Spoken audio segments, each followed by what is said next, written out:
immigrants had a huge imprint. The first millions of immigrants to arrive to Argentina at the end of the 19th century would start to come right here to the port of La Boca. And this is also a neighborhood today that as you look around, you can see it's very colorful, very beautiful. This is the arts district of Buenos Aires.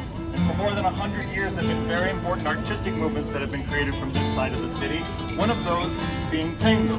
So tango was actually created here in the neighborhood of La Boca. We're going to talk a bit about its origins. And of course, one of the most important parts of Argentine culture is football. And this neighborhood has a very important Boca Juniors football club. So we're of course going to stop in front of the stadium, the Boca, one of the most famous stadiums in South American football, and talk a bit about that culture while we're here.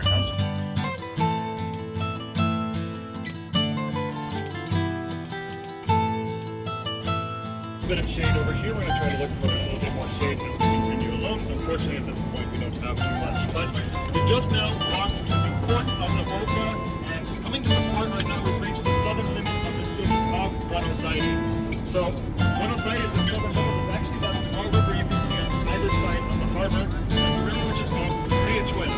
And that river, the buildings on the other side of that are outside of the city of Buenos Aires. That's the province of the same name. This river actually has this natural bend right here, which has created sort of the harbor. And the locals here always refer to this feature of the river as the mouth of the Riachuelo River. So that's actually where the neighborhood would take its name from. In Spanish, the mouth is La Boca. So the identity of this neighborhood has always been very much tied to this port. In fact, the foundation of Buenos Aires actually happened along this same river just a few kilometers away. This is going back to the year 1536. A Spanish explorer named Pedro de Mendoza came to establish a port on the Atlantic side of South America. And he arrived just a few kilometers down this river and immediately started to create the colony. But they had some very troubled times. You see, they didn't understand how to work with the agriculture, and so famine started to set in. They started to run into the natives here, the Querandí, the indigenous, who initially were welcoming, would actually help them to get food. But they started to take advantage of that generosity. They started to commit abuses against them. So the indigenous basically started to ambush the Spanish colonists that were here as well. They're very successful at starting this ranching and farming business here. So much so that by about 300 years later, by the 1800s, that it actually helped to create, at the end of the 19th century, Argentina is one of the 10 wealthiest countries. South America. It was also wealthier than countries like Germany, Spain, Italy at the time as well. So at the end of the 19th century, I think it's a good time for us now to take a look across the Atlantic. What's happening in Europe? Because there's starting to be massive transformations taking place there. There's starting to be a growing divide between the Western and Northern European countries, which are starting to industrialize, which is making them very wealthy. But along the Mediterranean, places like Italy, Spain, or Eastern Europe, oftentimes people are still living in serfdom, agricultural, so there's many ways to change things.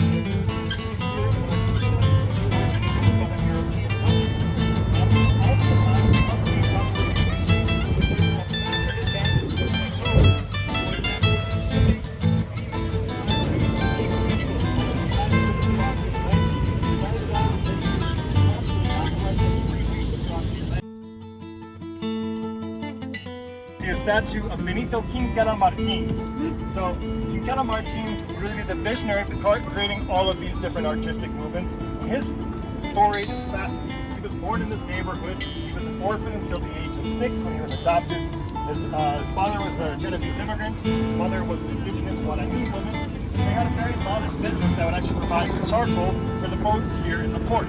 So when he was only 10 years old, he started a job where he started carrying these big bundles of charcoal on his back and forth to the boats.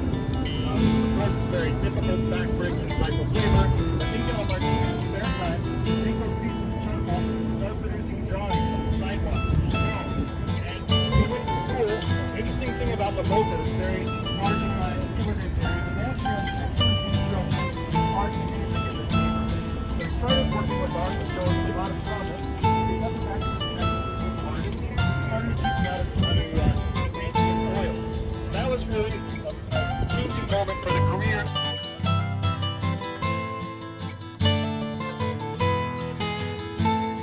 Architecture that we have these buildings that are steel clad with sheet iron over here with corrugated things. These structures are called conventillo. These were the first housing, collective the houses that the first immigrants came here were built for themselves. In a minute, I'm going to talk a bit about why they built it in this very strange fashion. But before I go there, one thing I want to talk about now that I haven't addressed so far was what was specifically the motivation for so many people to come to Argentina. Well,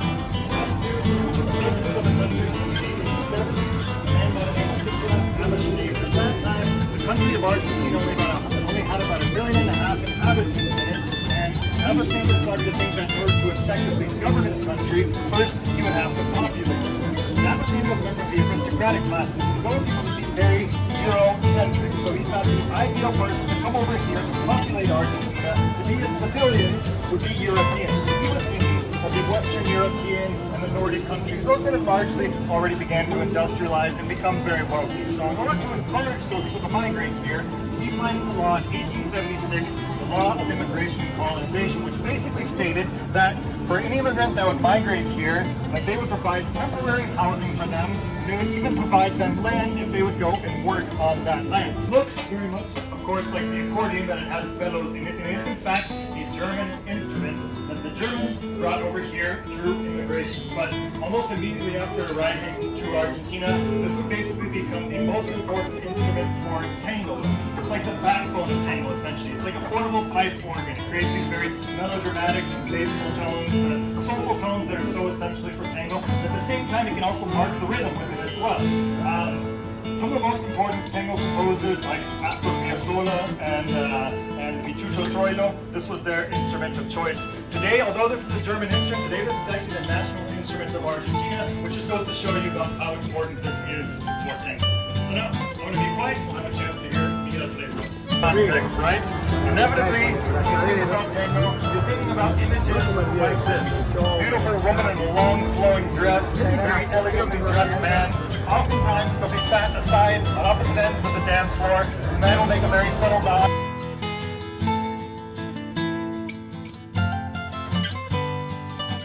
Quick stop over here actually on a couple of different things. The first thing I want to point out to all of you, this beautiful type of art that I can see painted on the front of this book over here. This is a very different type of art that actually was created in Buenos Aires at the beginning of the 20th century, which is called pedestrian.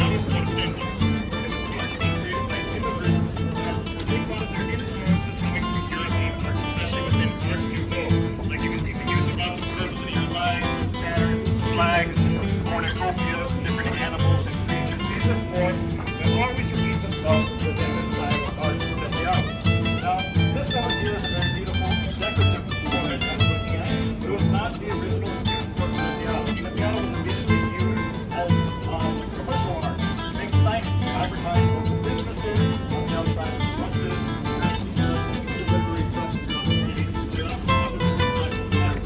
And today, this is actually still being created underneath the master apprentice system. So you have to study for many years to become what is called a master pedestrian, and because of that, UNESCO has named Pedestriano as cultural patrimony from the city of Buenos Aires.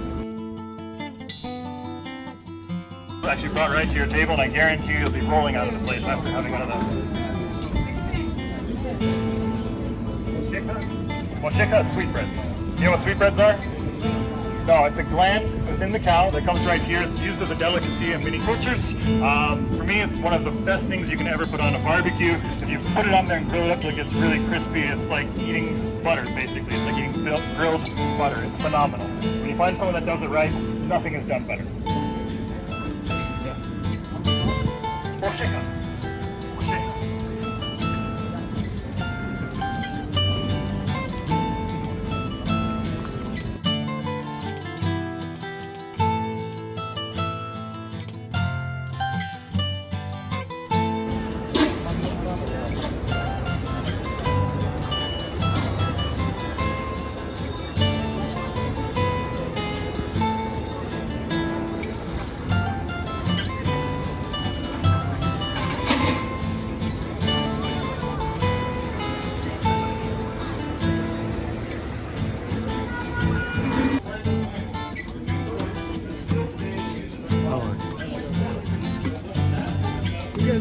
Hindi, banana cake.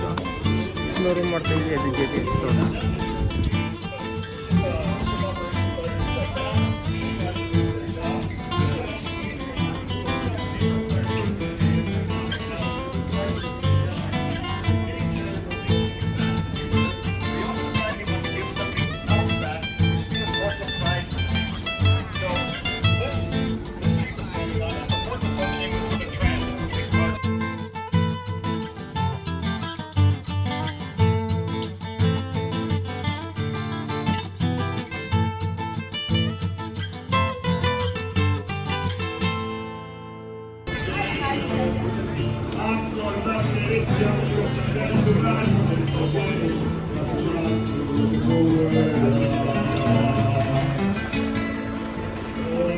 Show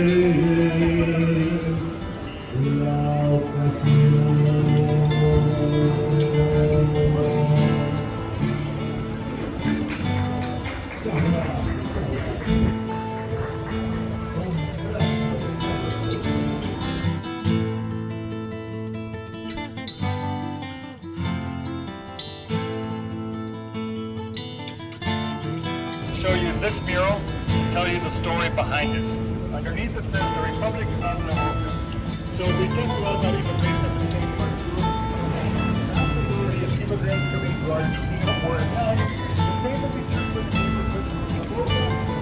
Over time, it started to become overwhelmingly Genovese neighborhood.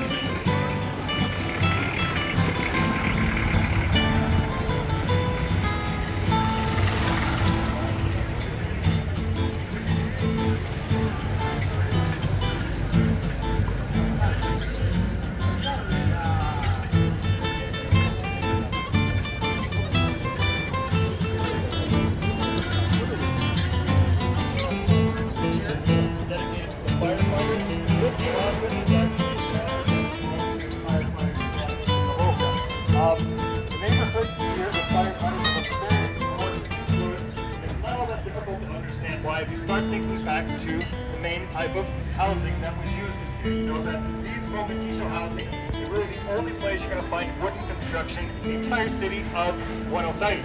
And in the 1800s, there was no electricity that came down. So, the land and the light, you can imagine it would be very difficult to work here.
Membership of any group in Argentina, 160,000 members, 13-year wait list to become the next member. Now, as being a member of the club, you pay annual dues, which means you get the lottery for the tickets for the matches, you get to use the athletic facilities inside, sometimes you put on special events for them, but they also have a responsibility where every 5 years, these members have to elect a president of the club. Several years ago, there was a president of this club that was very successful. 1995